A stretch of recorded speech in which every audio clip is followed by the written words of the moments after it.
Hello, আসসালামু আলাইকুম। সারা সপ্তাহ অফিস করার পর একটা শুক্রবার যখন পাওয়া যায়, সেই দিনে না উঠতে মন চায়, না কোনো কাজ করতে মন চায়, কিছুই মন চায় না। আবার সন্ধ্যায় না বের হইলে পরে রাতের দিকে গিয়ে খারাপ লাগে। এই কারণে আজ বিকালে বের হয়েছিলাম একটা ছোটখাটো কফি শপে যাব সেই নিয়তে। বাসার আশেপাশের এই কফি শপটি আমার বেশ অনেক আগে থেকে নজরে ছিল, যাব করে যাওয়া হয়নি। তো ভাবলাম আজকে বিকালে এখান থেকেই ঘুরে আসি।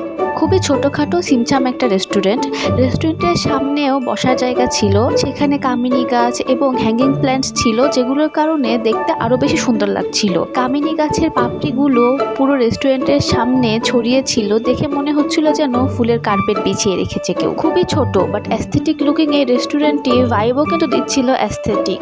জানালার সাইডের বুকস, ব্রিক ওয়াল, কফি মেশিন, সেখান থেকে উঠতে থাকা কফি বিনসের গন্ধ, আই সিটিং টুলস, ব্ল্যাকবোর্ডে লেখা মেনু, এসব কিছু মিলিয়ে ওভারঅল পুরো ফিলটা এতটা অ্যাস্থেটিক ছিল এবং রাস্টিক ছিল যে সেখানে বসে টাইম কাটিয়ে সত্যি খুবই ভালো লাগছিল। কেন যেন একটা হোমলি একটা আরাম ফিল ছিল। সন্ধ্যার কফিটাই যেহেতু খেতে গিয়েছিলাম, এই কারণে বেশি কিছু অর্ডার করিনি। নিয়েছিলাম একটি গার্লিক ব্রেড এবং সাথে 1 কাপ চা।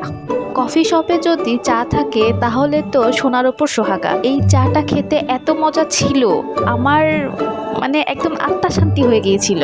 আমি তো পুরোপুরি এই চায়ের প্রেমে পড়ে গিয়েছিলাম সেই দিন। এই 1 কাপ চা নিয়ে খেতে খেতে যেন অন্য দুনিয়ায় হারিয়ে গিয়েছিলাম। চাটা ফার্স্ট সিপ নেওয়ার পর আমার এক্সপ্রেশন কী ছিল দেখতে চাইলে অবশ্যই নিচে বললেন, আমি কোনো একটা ভিডিওতে সেটা অবশ্যই আপনাদেরকে রিভিল করব। এই ছোট কফি শপটির নাম হচ্ছে চা বেলা, অবস্থিত আদাবরে। সেই দিন পুরো সন্ধ্যাটা সেখানে কাটিয়ে সত্যি খুব ভালো লাগছিল।